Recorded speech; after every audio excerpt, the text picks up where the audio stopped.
Hello, I'm Toycat, and welcome back to another podcast thing. That's right, today I'm going to be doing something a little bit different and special because usually when I'm out of the country and I literally cannot be live streaming like I like to do every single Tuesday and Thursday at 8 PM UK time, what I like to do instead is put up some form of long form content so that you can enjoy, again, some form of live stream replacement. So if you want to have time hanging out with Toycat like you're doing in today's video, then you can kind of get that in that place. So today we're doing something a little bit different to even that, because instead of doing like a live commentary thing for 40 minutes, I'm just going to be doing a podcast style thing where I talk directly at you through the microphone. You don't need to watch the gameplay in the background. It's going to be a little bit of Minecraft and probably a lot of Fortnite because I have so much Fortnite gameplay stored away. And yeah, hopefully you'll enjoy this podcast slash live stream replacement, and maybe it's a thing that we do maybe in the future if we need this sort of stuff. But yeah, for the most part, podcast won't be coming back. But I do want to do this audio only thing so I can talk about some of the big topics that are on the mind and maybe on your mind too, such as the state of Minecraft console. That's right, we're going to start by talking about Minecraft and then we'll trick you in while we talk about, cats and toothpaste. But no, I want to talk about the state of Minecraft console because my channel mostly covers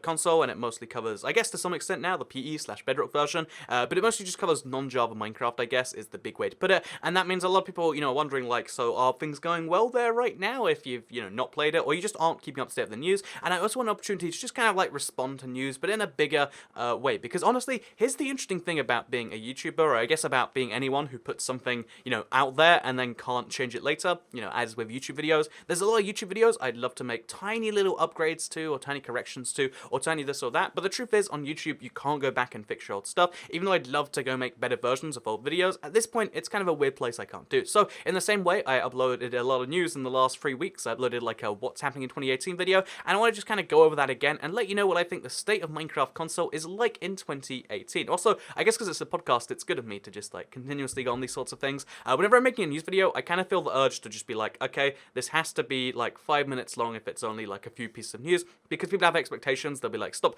going on too long, Toycat. But I really feel like one of the most important things is the analysis that comes after the news. It's something I really like to strive to on my channel, because I guess you can easily find out news with like a 10-second or a 10-word, not 10-second, like headline to something, and you can be like, oh, guess what today? In fact, I'm just going to go right now to the BBC as I'm watching this, and I'm just going to give you a headline, and you get the idea of the news story. Patients dying in hospital corridors. That's sad. Let's get a better one. M&S food sales slide over Christmas. You're like, oh, store called M&S, their food sales, they went down. Easy, that's a story. But like, it's way more interesting than that to work out why their sales slid or whatever. And my point being is that's something you can, kind of get in this podcast thing. So let's talk about the state of Minecraft console. Only 2.5 minutes in before we start doing that. And I feel like it's going pretty well. I really feel like 2017 was a really good year. Like, we had some down years when it comes to like Minecraft console and Minecraft. I feel like Minecraft as a whole, just 2014 to 15 and a little bit of 16 too, maybe even all of 2016, was kind of just a down year. Like, what went on in that time? Pretty much nothing. Like, I feel like maybe their plan as a company was just to be like, how about we just let the game do all the stuff for us? Like, we don't need to work when the game's there. But interesting enough, during that time, Minecraft turned into, I guess the games industry turned into being like games, I think they call it games as a service, but essentially games now continuously update, and that means that Minecraft had to go back to doing what it used to do, or maybe they just chose to go back because they finally fixed their internal stuff. But either way, Minecraft's come back to the frequent updates, and that's really good for someone like me who likes playing Minecraft. I like how it is now, but I'm also excited to see how it goes in the future. Like, that's what keeps me excited, and that's what hooks me in every 6 months or so. Like, oh, I guess I've got to try and do that now. Like, I would love it if so basically I'm just going to talk about my update to Ventures World as if that's my Minecraft, because that's most of my survival Minecraft that I'll play off camera, or I'll just, like when I'm not really doing anything. But the crazy thing about that world is when something new comes out, trying to do that new thing is what I'm all about. So yeah, when it comes to the state of Minecraft console, it's pretty good right now. We just had an update and it didn't bring too much, but it still refreshed the game a bit. Like, I'd love to play with cauldrons, and I've got some new armor stands and all that sort of stuff, and I'm really excited to know that there's new stuff just around the corner too in some number of months. And yeah, I feel like that's really good that this year, hopefully after 1.14 comes out, they continuously keep on going with new content, because then that would be the Minecraft dream, and yeah, we could see the best year ever of Minecraft in that sort of way. So what's the state of Minecraft console right now? We're honestly in this big place where we can't tell. If in terms of just objective fact, the last 6 months of 2017, nothing really happened, because there was nothing possible to happen. There was no more updates on the PC to follow besides like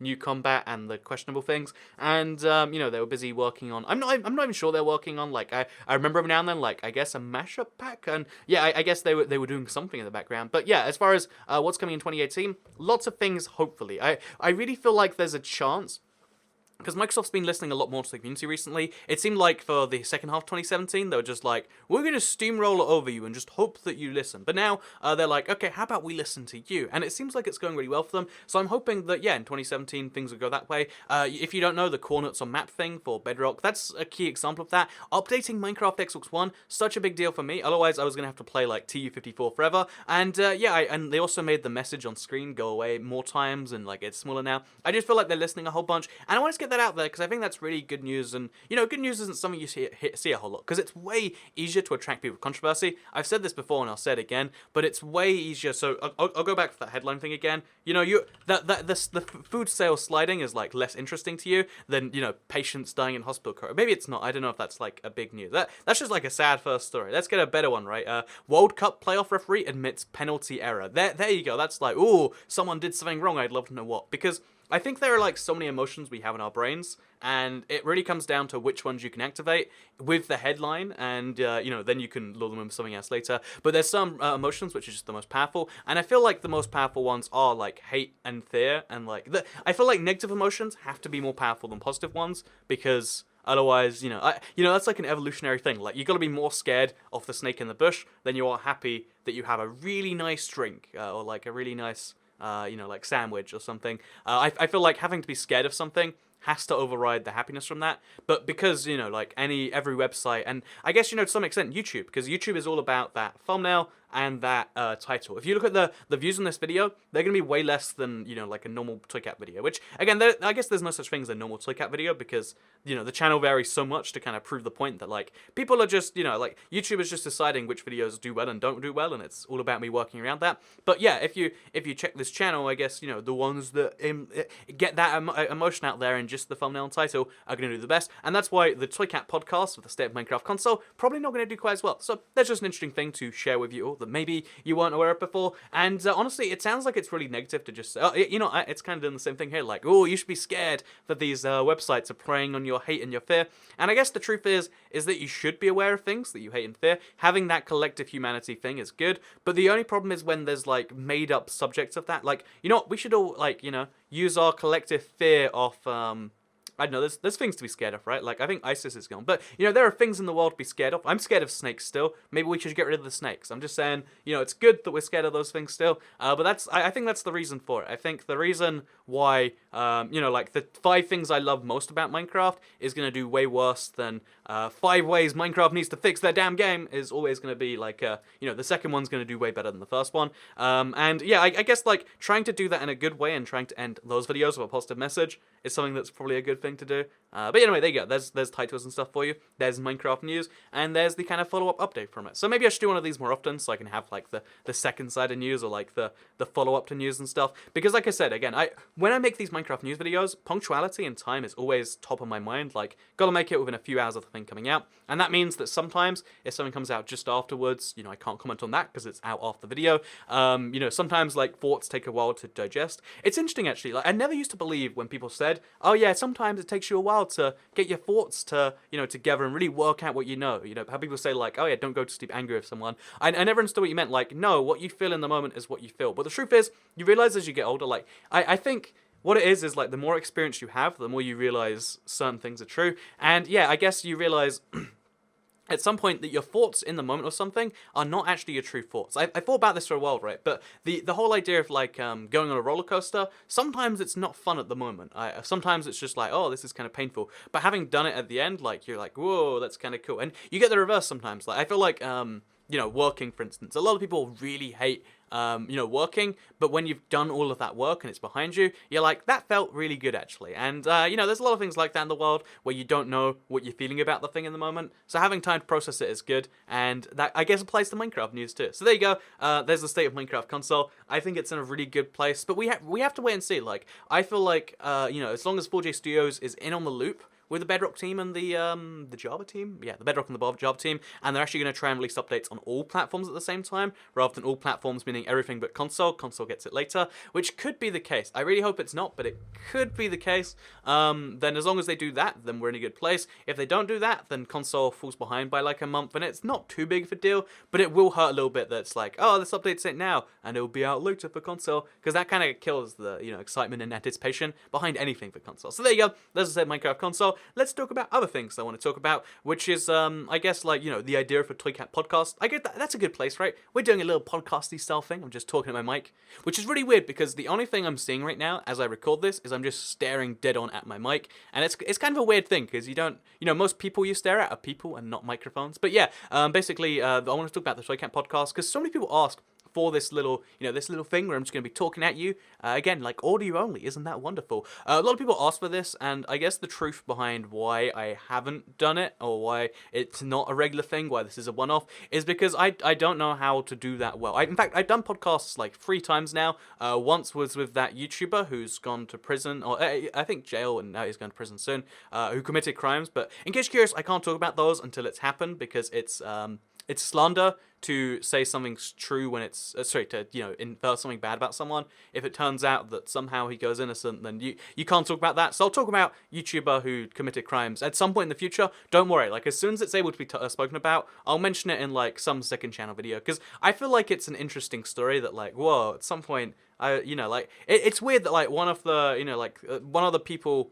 In fact, I think every one of the people that I knew is in weird different places. That's life, and one of those places you can end up is prison, as it turns out. So basically, that was a fun little sidetrack. So I've done like at least a couple of Minecraft. I've done 3 podcasts now. I had a second channel podcast. I then had a Power Up with podcast with Zono, and then I did like that other podcast, which we don't speak of. It's all private now.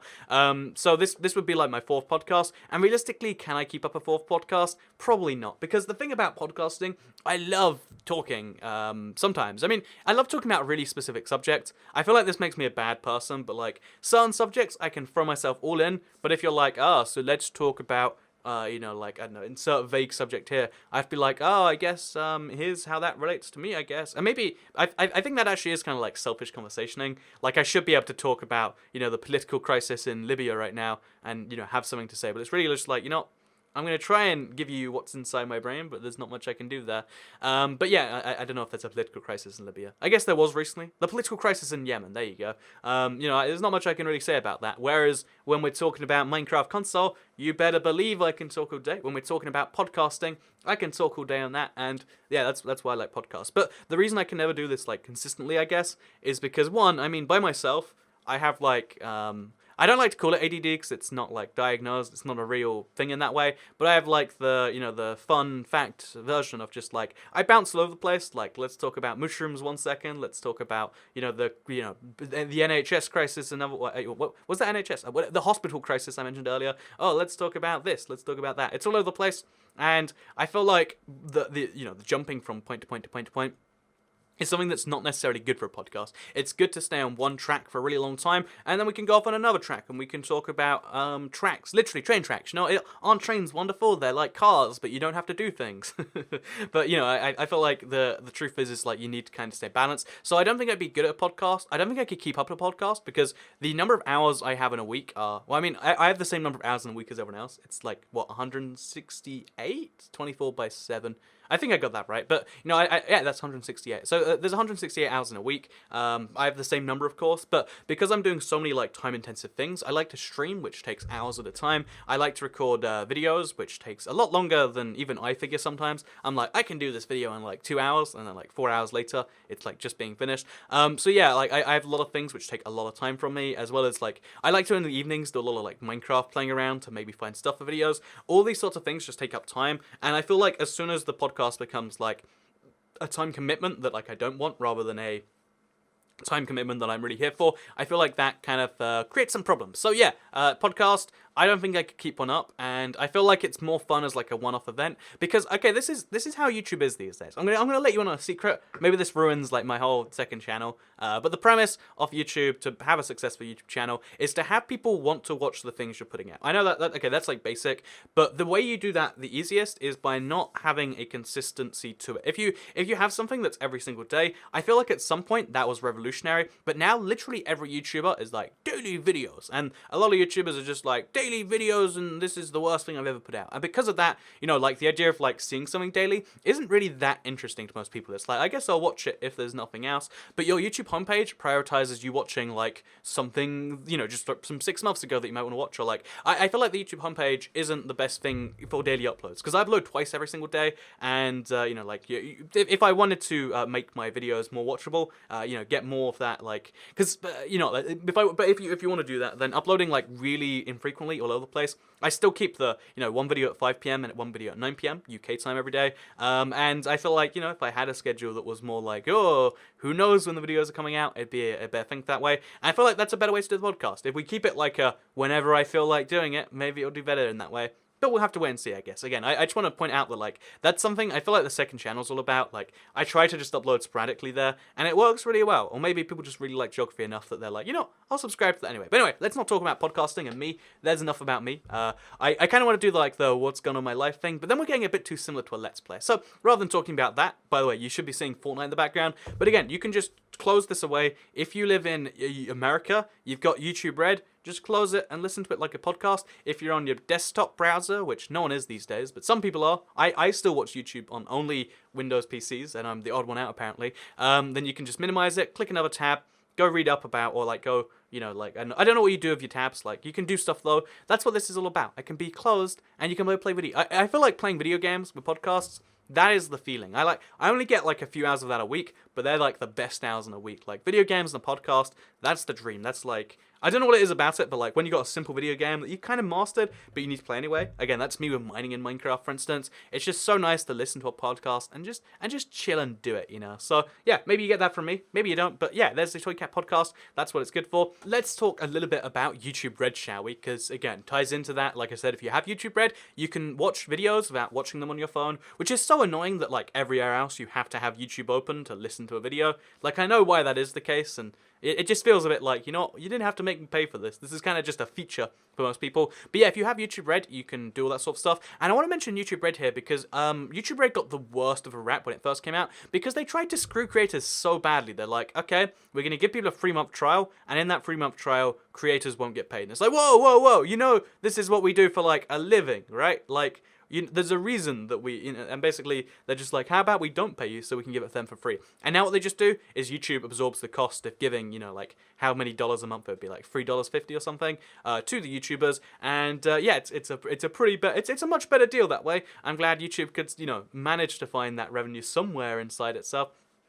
But, so that's why YouTube Red had a bad rap when it came out. But the truth is now YouTube Red is so good for YouTubers. Like, if you're wondering about YouTube Red and you're like, I want YouTube Red so bad, but I don't know if it's, like, really helping YouTubers. The truth is you're worth about double as much to YouTubers if you have YouTube Red. So, actually, let me get some exact numbers. I'm going to go into my analytics here. I can't share exact numbers, as I've said many times before, but I have, something like, I don't know how to work that percentage out on the spot, but I think it's like 4% of my thing comes from that, but my actual YouTube Red views are less than 4%. They're like 3%. So you're making about just under double from a YouTube Red viewer than you do from a normal one. And again, as YouTubers, we're like independent people making stuff. I like the word independently, but yeah, we're just independent little people making these things. Having that, double as much is pretty darn good. It means you need less of an audience to sustain making the same quality of things. And yeah, I feel like YouTube Red's a really good thing that a lot of YouTubers don't focus on. But yeah, you get more stuff and you're actually supporting your YouTubers better. And depending on the length of their content, I know like if you watch this podcast with YouTube Red, you're really helping out the Toycat channel. And again, we're talking like fractions of a cent more versus fractions of a cent to begin with, but it's still the sort of thing where it's like, that's still pretty good. I'll take my fractions of a cent because that's how I can, do this sort of stuff. So YouTube Red, I want to also put it out there that I started using YouTube Red recently. It's not available in the UK. I don't know why it's not available in the UK. Like, it's something sort of rights management, but it's just like, can I not have most of YouTube Red? I'm willing to pay YouTube money because I'd love to support the YouTubers I watch. I'd love to support the YouTube videos I watch, but right now, that's not a thing I can do, which is, I think that's bizarre, honestly. But yeah, basically, so what I had to do is I had to maybe use YouTube Red as if I was in another country. I'm just saying that could have happened, and So basically, I've been using Red quite a bit, and first of all, I love some of the YouTube Red series. Most of it looks garbage. I haven't even like looked at most of it, but they have like like they've got a Vsauce series, like Minefield, I think it's called. Really good stuff, like TV quality stuff on YouTube Red, and then it's like ad-free viewing. That's nice, because American ads are like really weird. You want to avoid those. Like if you've ever been on American YouTube, if you're in America and you're on YouTube, you have. The ads are pretty darn weird. So guess what? Boom. Remove those ads, and then you're supporting the YouTuber more by not spending the time. And $8 a month or whatever. Plus, there's like you can put it away while you go. You get the YouTube Red logo at the top left to make you feel elite. I really love YouTube Red, and I want to just put it out there. It's a really solid product, and it helps out. It used to be that it wasn't going to help out, but now it does. And I want to just make it really absolutely clear that that's how that works, because it's great, right? So yeah, there you go, YouTube Red. You should get it. This is a little paid promotion. It's not a paid promotion. This is just a random promotion for it. Honestly, okay, this upsets me. This is like I want to talk about this because have you noticed how many YouTubers do like paid promotions these days? It's a sort of thing I really like because it means that you can support the channel with 1 or 2 videos a month or whatever, and it's really good. But I always see other YouTubers getting sponsored by all these cool products that I'd love to promote. Like YouTube Red did a bunch of sponsorships just telling people, tell people to go buy YouTube Red. And it'd be like, I would love to. Why can't they? I'd love that. People got sponsored to play Fortnite, and it's like, I would love to play Fortnite on the channel. I'm playing it in the background right now. I guess that's why I won't get sponsored playing Fortnite. Isn't it a real shame like that? They're like, it makes me feel like jealous as a creator, and it's something I just wanted to get out there because it's not like a real feeling that I can really ever share anywhere. But it's just like, I would love it if, like there's certain companies. Because if you don't know, I get 1 billion business offers a day. Let's talk about business on YouTube. I just mentioned how YouTube Red's good for business, so let's actually talk about it because most YouTubers won't ever talk about business. I try to stay open about what I can be open about. If you've ever watched my second channel, every like 6 months or so, I'll just share with you like how much does YouTube make, so you can know what it's like from the side of the YouTuber. Maybe you like that. Maybe you think it's like no. I like to stay detached from it. But yeah, either way, I like to tell people about YouTube because it's an interesting subject and. Although I hate the questions of like, oh, so how much do you make? In fact, at New Year's Eve, I met someone for the first time, and they're like, oh, you do YouTube, wow, for a living? And they're like, how much do you make then? And I was like, oh, I don't like to share that. But I mean, like, this year, now that it's over, how much did you make that year? And it's like, do you not understand that? But yeah, that's the question I don't like to answer. I literally cannot answer it because of contracts and stuff. And it's also really rude to ask that from anyone else. Like, oh, so you work at IKEA. How much do they pay you? Like 27K a year? No. Oh, well, that's kind of bad. It's just rude to ask someone about that. But the business side of YouTube I do want to talk about is the fact that I get 1 billion offers. We're talking like, I was going to say like billions, but thousands, money to, to promote, like insert app here. If you've ever seen YouTubers that do, videos about the apps where you can get money and then they're like, how to get free Minecraft coins. The reason they do those videos is because you actually get a significant commission from the company itself. Sometimes they'll pay you thousands up front. Sometimes they'll be like every download will pay you like $15 or so. There's always deals like that. But yeah, the truth is you get a lot of deals as a YouTuber. But the reason I've done like 4 over my channel's entire history is because I like to make sure it's something that you would actually get something out of as a viewer. I know that's like a really maybe I sometimes wonder if I'm just being like too strict on that, but I like to make sure it's like a video game or something where it's like you can get something out of it as well as me getting something out of it, because I don't want to just like, well, guess what, you can sell your dignity for this price. I'd rather it be like, guess what, it's a sponsored video, but it's kind of something I wanted to do anyway. So if you ever see me play Fortnite for a sponsored video, it's because I kind of wanted to play Fortnite anyway, and the sponsored video is there. And that's what you can expect from most sponsored videos, unless you see me do something ridiculous, like like I guess one of those like coin sites, because again, I want to, at some point it'd be cool to go on one, but they all seem a little bit scammy. So if I find one that's not a scam, I'd be willing to go on their stuff, unless you see it's like something really ridiculous, because I think a lot of people say like, my something doesn't have a price. I don't have a price. I would never, do this for that amount of money. But I feel like everyone has like a value like that. Like if you gave me $1 billion, I might promote App Nano on the YouTube channel. I mean, I don't know for sure, but if they did, I maybe would. So yeah, there's a fun little fact I should mention before we go onwards. But yeah, let's not talk about the business of YouTube. I'm sure I've got enough out there for you. That like as a YouTuber, the number of offers you get is so crazy, and I wanted to get it out there because every YouTuber gets the same offers in a lot of cases. It's like, here's 3,000 in Bitcoin for some reason if you want to do this or that, and it's like, oh, that's a really odd one. I kind of want to talk about Bitcoin actually, because crypto is a big thing on the internet. But first, I guess I should mention, actually, let's talk about crypto. I don't know if you know cryptocurrency. I guess some of you won't, some of you will. But I really used to believe in Bitcoin, like really, really used to believe in Bitcoin. And I actually bought some back when I didn't buy some, I mined some. But back when it was like, like a few $100s. And it's really interesting to see something that you don't believe in do really well. Because I think at some point after that, I was like, you know, actually, I don't necessarily like this so much anymore. There's some flaws with the argument behind cryptos and stuff. Again, if you don't know Bitcoin, then just try and follow me for this one. But yeah, it's really interesting because the currency it's revolutionary because it breaks a lot of the norms you expect from modern day currency. But that if somehow ever did replace the US dollar or something, it would be like catastrophic for the world in various different ways. And yeah, my point here is yeah, it's really weird to see something you don't believe in do well. Like imagine it's like if I did a video on app Mama or whatever, and I was like, you know, wouldn't it be really interesting if you know, if that video did really well, it would be shocking to me. Like, I was just doing that because I needed to pay rent this month or whatever, and now it's got 2 million views. And I guess that's something that must happen from time to time. Honestly, on YouTube that happens all the time. Like you put out your best, you know, what you think is your best content, gets 10,000 views. You put out a video and you're like, I'm not sure about this one, and then it's on like 1.9 million views, and it's like, okay, well, apparently I just don't know what people want, or YouTube's just all over the place. In fact, I have a video right now. I just wanted to check like my most viewed video. I have a video with actually I like my most viewed video. I like my second most viewed video. The ones I don't like on the list. Oh wow, I have a video at like 1.9 million views since December. Jeez, wow, that's a lot. But the ones that's like so much. The Minecraft world record video is at 1.9 million views. Jesus, sorry, this is why I shouldn't check stuff in the background as I go. But there's some videos on there where I'm like, oh, I didn't really think that was actually a great video, but apparently it's done really well regardless. And I think that's kind of interesting, right? The idea that like just because you think something's good doesn't mean everyone else does. And I guess that kind of proves that like everyone has their own opinions. And then also the YouTube algorithm has its own opinion too that kind of overrules everyone watching it. But yeah, I don't know. Did you watch the Minecraft world record video? Did you like it? You have to let me know, I guess. Man, that's like such a shock to suddenly find out. Like, whoa, 2 million views in the last like month. Not even a month. I think that's like exactly a month actually. Never mind. But yeah, anyway, it's kind of crazy to see something like that. And I guess I should mention thank you on the spot for that sort of thing. But let's stop talking about YouTube views and stuff. Let's talk about YouTube itself and why I like it. I wanted to talk about crypto a bit, but really my crypto advice is like it's the most volatile asset in the world. We've gone through bubbles for so many things before, and even though like I'm kind of like following it and I'm like in on it, I feel like it will eventually.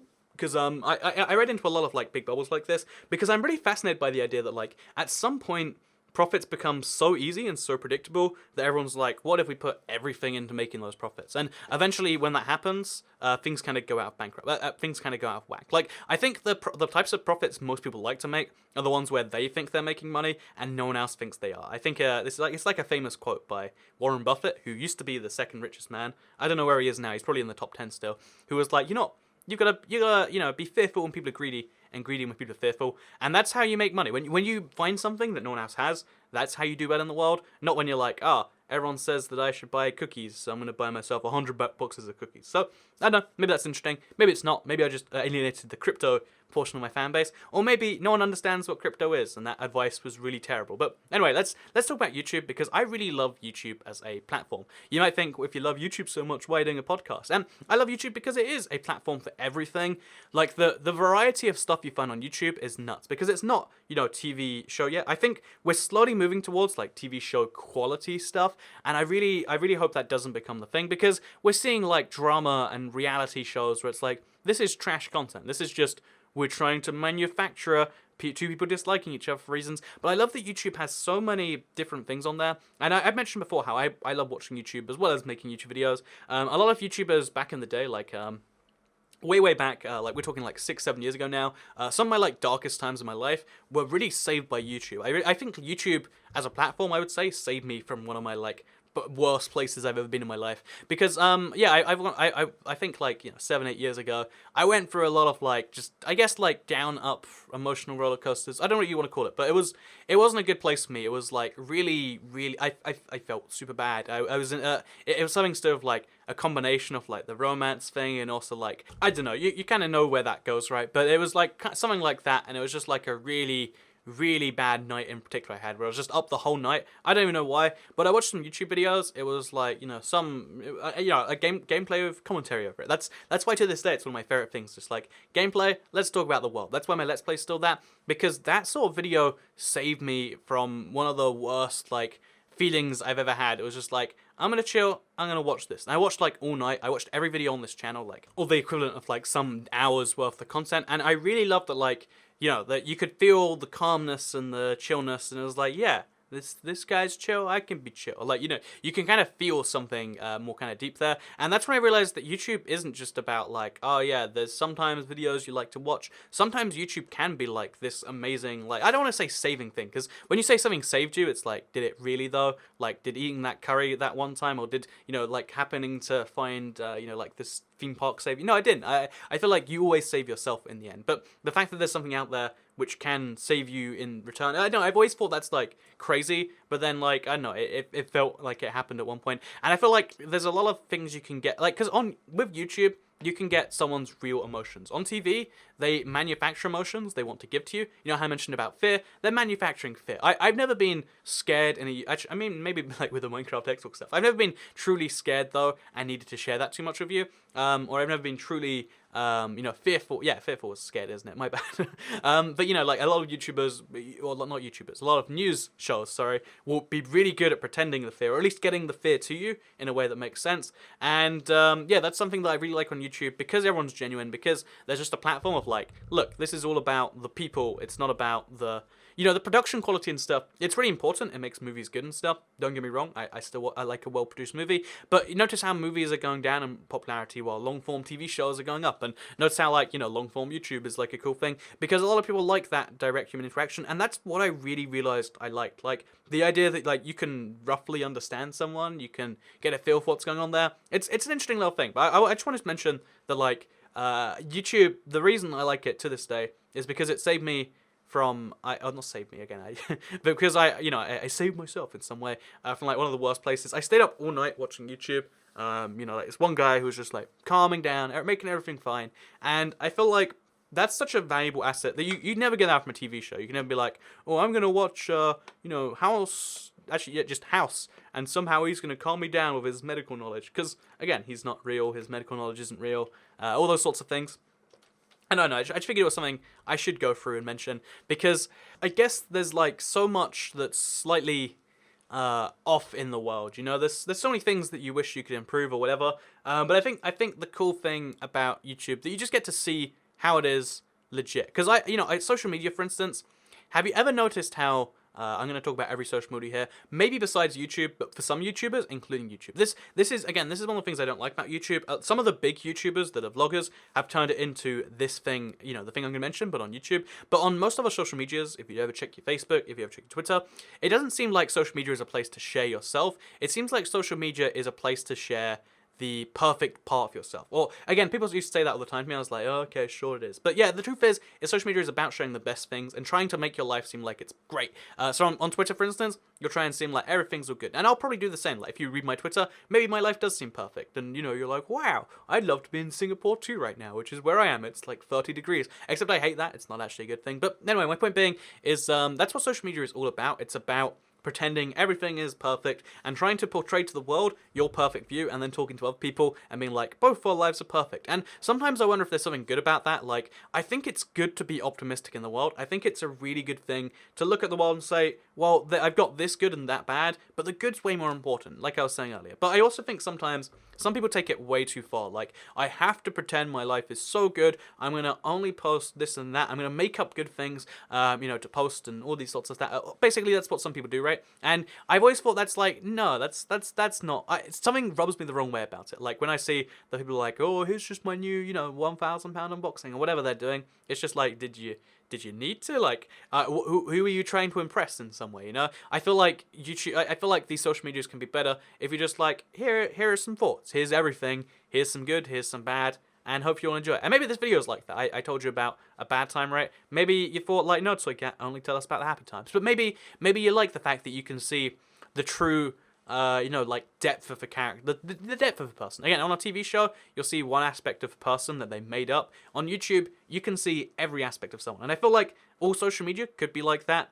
And maybe once it gets to that point, it's creeping away. But I also like that, like, I'll share with you what's cool and what's not. And although I don't really share much on any social media, like, my Facebook's been inactive since 2016. On Twitter, I post, like, 5 tweets a week, maybe. And even then, it's mostly just about, like, here's some Minecraft news stuff. Although, I mostly don't use the social media stuff. I feel like it's really, it's an interesting platform because it allows you to show yourself how you want to show yourself.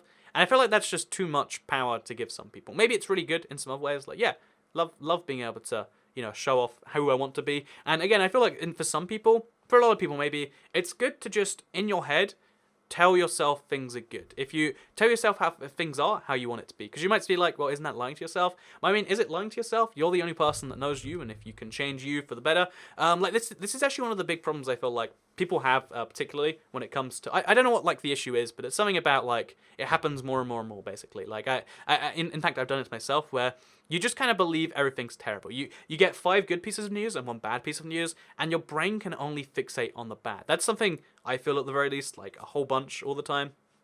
Like, oh, it's so bad because of this and that. And actually, I think that's kind of like what's wrong with the world as a whole. Maybe I should talk about like, oh, so here's my theory on the whole world. Because I've said this before, but sometimes I spend a lot of time thinking about what the really big problems are, and just seeing if I can come up with anything that even explains it, let alone fixes it. Like, so for instance, social media, like I was just saying, everyone pretends things are perfect, no one can say things are sad, but then sometimes people are always sad, but they don't want to share. Or like, again, I feel like social media is always all happy or all sad, and I guess that's because people expect one thing from you.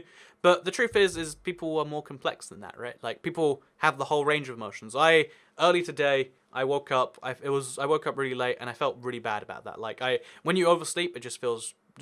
oversleep. It's just like you feel bad, you're too rested, but you then feel lazy, you can't get out of bed. Like I was walking downstairs, felt like a little bit like, I don't know, like a random bout of like loneliness, I guess. And then, I ate on my sofa as I do for my breakfast. I don't know if you're meant to eat breakfast on a sofa, but it feels good. And I was happy. I had a really good breakfast. I had a chocolate croissant, and it's like, yeah, this is good stuff right here. The truth is like, you kind of, when you want to tell someone, you have to boil it down into one emotion. Like, oh yeah, my morning was good. I had a chocolate croissant. It was tasty. I also had like 2 bags of crisps because I don't like to buy crisps for myself because I'm the sort of person that's like, you want to just keep eating. So if I buy like a 6-pack of crisps, I'll eat 3 packets at once. So I might have eaten 2 this morning. That wasn't good. So bad for the diet, bad for, like emotions a little bit, but I had a chocolate croissant or whatever, and that kind of balances things out. Maybe I'm talking crazy here, and I'm just like, I turned social media into a conversation about chocolate croissants, but if you've never had a chocolate, I think it's chocolate and hazelnut at my local supermarket, croissant, then boy, are you missing out, and boy, do you need to try one, because they are good. But yeah, I'm really, really, like, and then also, I'm really excited, like, every like, few hours, I remember, like, I'm doing this really cool thing in 2 days, and sometimes I just remember, like, the things are going well on the channel finally. That makes me feel... I know it's probably not like good in some ways, but it's how my brain like wires. That when YouTube's going well, every aspect of my life feels good. I'm like, yeah, I nailed it. It's one of the best feelings I can have of just like, that's going well. I'm glad that's going well. I'm feeling good about myself. Whereas when it's going badly, it's like, why is everything falling apart? What's my plan for like when this all fails in like 5 months time or whatever? It's really interesting how like, again, there's so many things that can make you feel so much, and you don't really talk about most of them, because, you feel like you shouldn't. But I feel like having a place to say something about what you feel about everything is a good thing. I think knowing there is nuance to everyone, like, no one is ever all good or all bad. And if you watch YouTubers that pretend everything is, and there's a lot of YouTubers who will, because that's what young people like, then just remember that, like, personality means there is more than one thing that can come from you.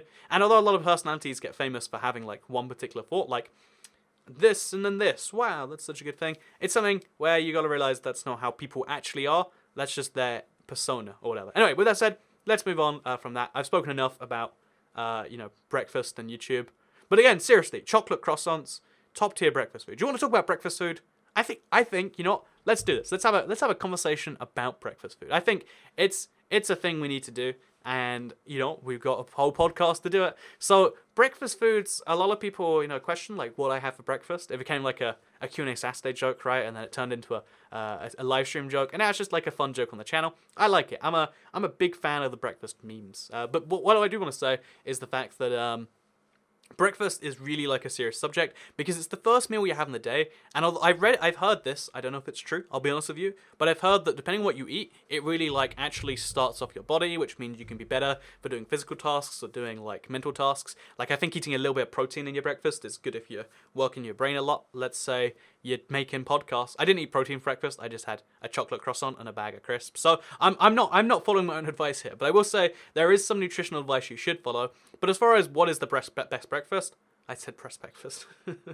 But as far as what is the best breakfast, okay, let's start by going through bad breakfast, because I feel like we need to get that out of the way before we can talk about the good ones. So cereal, usually a bad breakfast. I've been eating more cereal recently, but like even the best cereal, it's like, okay, you're like, okay, I guess I need some of this cow udder juice and I'll throw in some fiber or whatever. But they're really low on like anything. It's just like, here's a tasty snack for the morning. No, don't eat breakfast. However, cereal. But the one thing worse than cereal is cereal bars. I cannot stand any cereal bar. I always think I can like a cereal bar and I'll eat like 2 of them. But then like 3 days later, I'm just done with the cereal bar. And there's one really good one. In the UK, it's called like Fiber 90. Apparently they have like 90 something of fiber in there.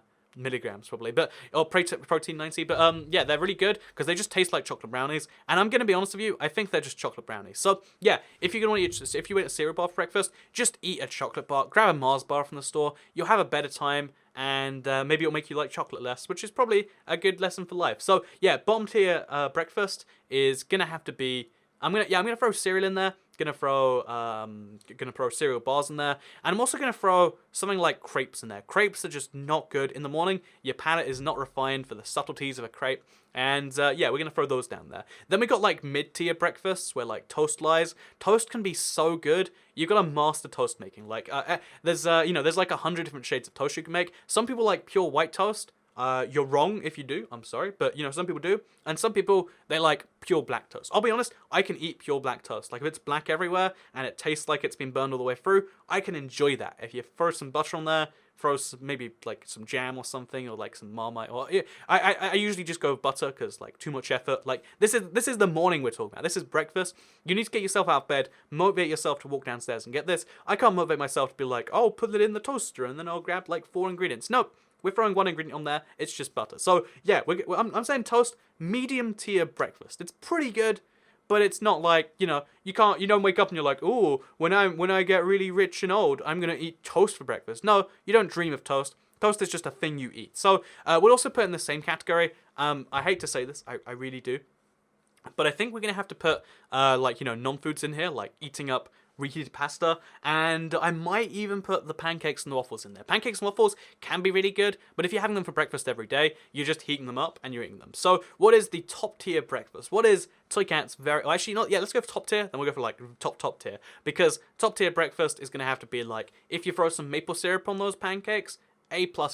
If you have some warmed up pizza, oh yes, that is excellent. That is that is very good. And the only thing that can go above that, in my opinion, is McDonald's or Burger King breakfast. I know Burger King, they suck for everything else. They're just, but Burger King is so average. They're like slightly worse than McDonald's, like quality, like 4 times the price. It's terrible. But as far as like what I think about their breakfast, they do mini hash browns, and it is amazing. They also do like croissant burgers. Like it's a burger but made inside a croissant.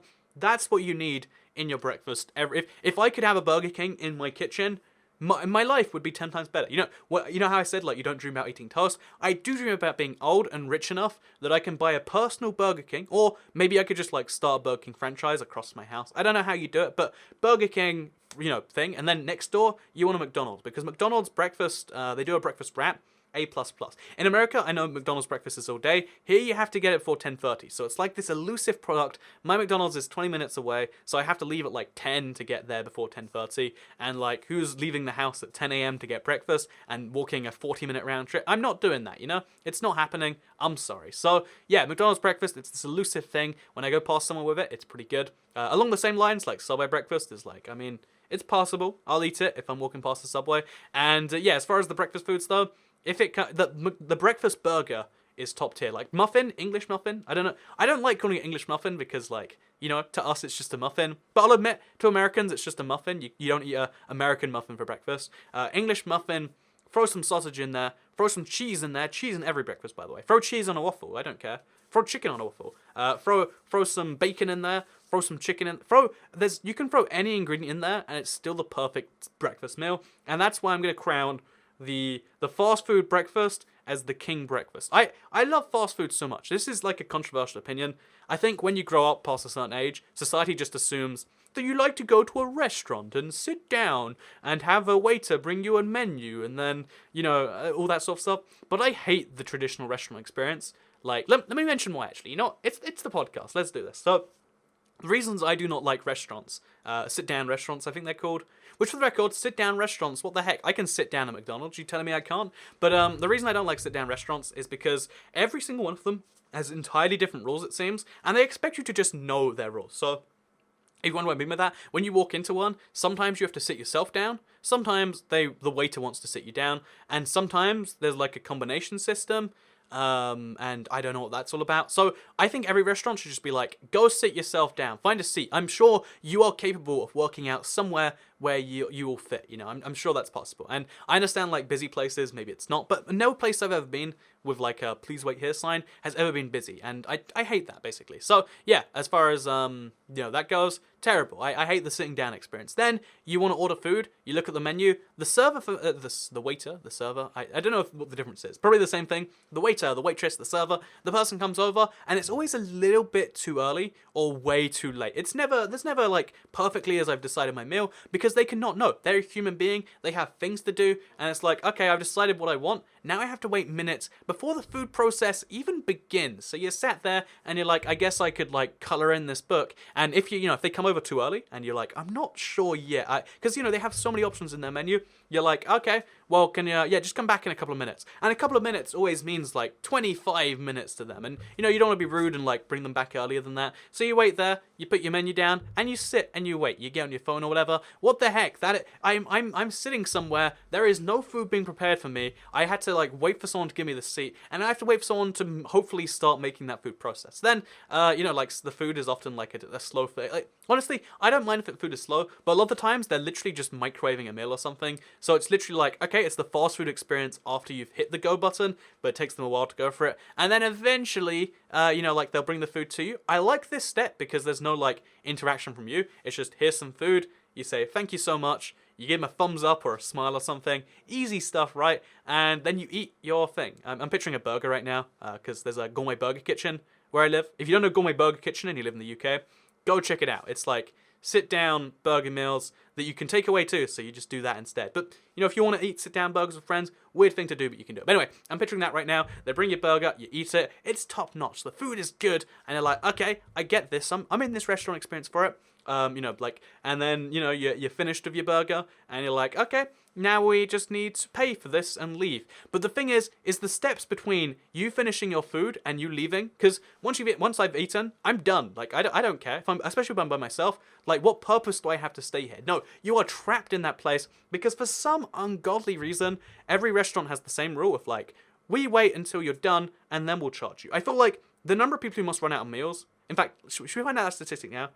How many people run out on dinner? That's a really bad way to Google it. But I feel like the number of people who must do that, okay, 120 diners still out for a Spanish restaurant for 1,500. I guess there's no statistic on it. Maybe there is, but even if like 1% of people are running out, you're just losing 1% of your money. So what, the rest of your customers paying 1% more. Terrible system. There should be like, you give them your card details, and they charge it, and when you're gone, it's just charged to your table or whatever. And maybe, that would cause some issues because they could overcharge you. Okay, there has to be a system here, but I love the system at every restaurant where you pay when you walk in. Whereas at a sit-down restaurant, you're done with your food, you wait till someone sees that you want them to take your plate away, they'll take it away. I always feel a bit rude when they do that, like, oh, this feels a bit odd to me.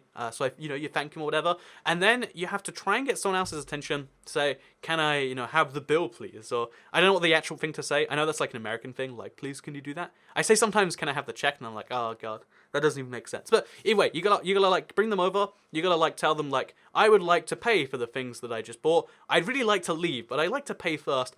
And for some reason, the steps between you asking to pay and you paying, it's always such a long process. It's always... the last time I went to a restaurant in Germany, it was a 10-minute wait. It was like a Korean place. There was only like 10 other customers. I don't know what took them so long. They did a bunch of other stuff, and then 10 minutes later, they come back with like a card machine, and it's like, oh, okay then. So just waste half an hour of my time when I clearly want to leave. That was on like a date, by the way. But my point being is the whole sit-down experience, it is terrible, and from start to finish, and I feel like there are just so many ways we could do it better that we're just not. And that's me done ranting about sit-down restaurant things. You have to waste an hour there, and I get some people love the restaurant experience because you can waste 2 hours at dinner because you have a lot of conversation or whatever, and that's good. don't get me wrong, but you can have a conversation walking to somewhere else, or you can have, maybe some people like that. Maybe that's their goal. But for me personally, I love the experience of like fast food. You spend as much time or as little time as you want sitting down, deciding what to eat. You can look at a menu, but usually the menu's in front of you. I love the McDonald's menu in particular, like on their self-service machines, because it's all there. You can scroll through it. There's you know what you're looking for. It's the same with like, even if they don't have it, there's just a big board, there's a big list. You can look through the entire thing, and they have like cool little images that make you want to buy the thing. And you're like, I'd like that actually. It's what, they know how to get the choice thing right. So you're just like, oh, I want that. Let's go, buy it. And then you give them money, and then like 5 minutes most later, sometimes it's like instant. Like at McDonald's, if you order a Big Mac ever, pro tip, because it's the most ordered item, if you order a Big Mac and like medium fries or like something really easy, it's literally instant. You sometimes at least, you give them money, and then they hand you back in the other hand a bag. That's happened to me so many times at my local McDonald's. That is top-notch service. I give them money, I get food instant. It's like the grocery store experience, and I just don't understand why anyone. I mean, again, if you're going on a date, you have to at least till a certain point in your relationship. If you're by yourself, or you're going on a date with someone that you both have the same opinions, or you're in like a group of like 4 or 5 people, and you kind of. You have something else to be doing, then I just don't understand the experience. So there you go. That was the that was the Toycat podcast. I hope you all enjoyed it. Ranting about everything in between there. Okay, this is the worst thing actually. I forgot to mention, very worst thing about the restaurant is because these servers, especially in America, they don't pay the minimum wage. I hate that so much. America, you are awful. Actually, yeah, let's not end it yet. Let me talk about this.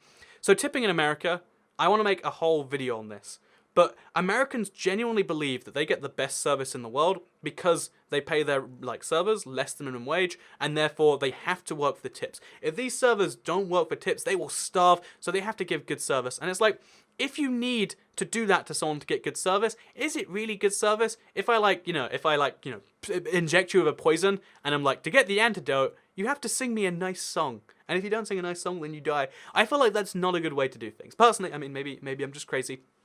But no, the other thing about tipping that drives me nuts is the fact that because of that, especially in America and especially in countries inspired by America, or if people think I'm an American, because I speak with a clear, I think, British accent, but some people can't spot the accent. They're like, you must be from that funny part of America. So they're like, you're an American, you must require lots of service. And no, don't come and speak to me. I want to eat food in peace.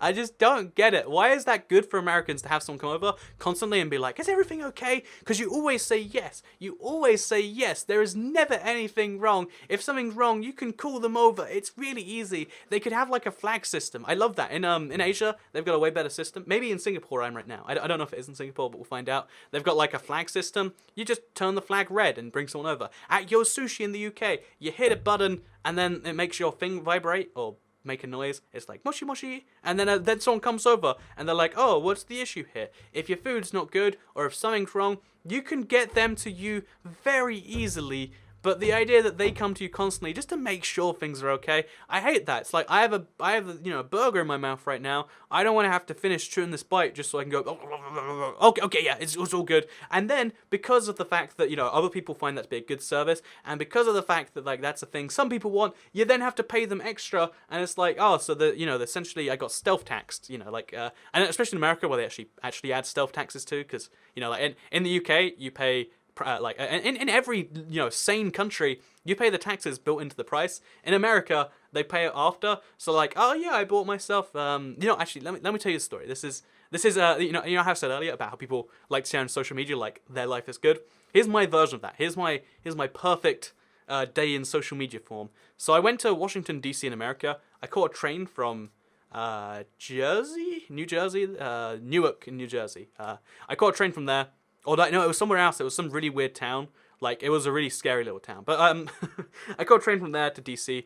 Wonderful little train ride. Lots of stuff went well. Went to a steak restaurant in DC. I guess in DC they have fancy stuff because there's politicians there and they don't necessarily care about the money because it's not theirs to spend. I don't know what the story is, but there's really fancy stuff wherever there's a capital.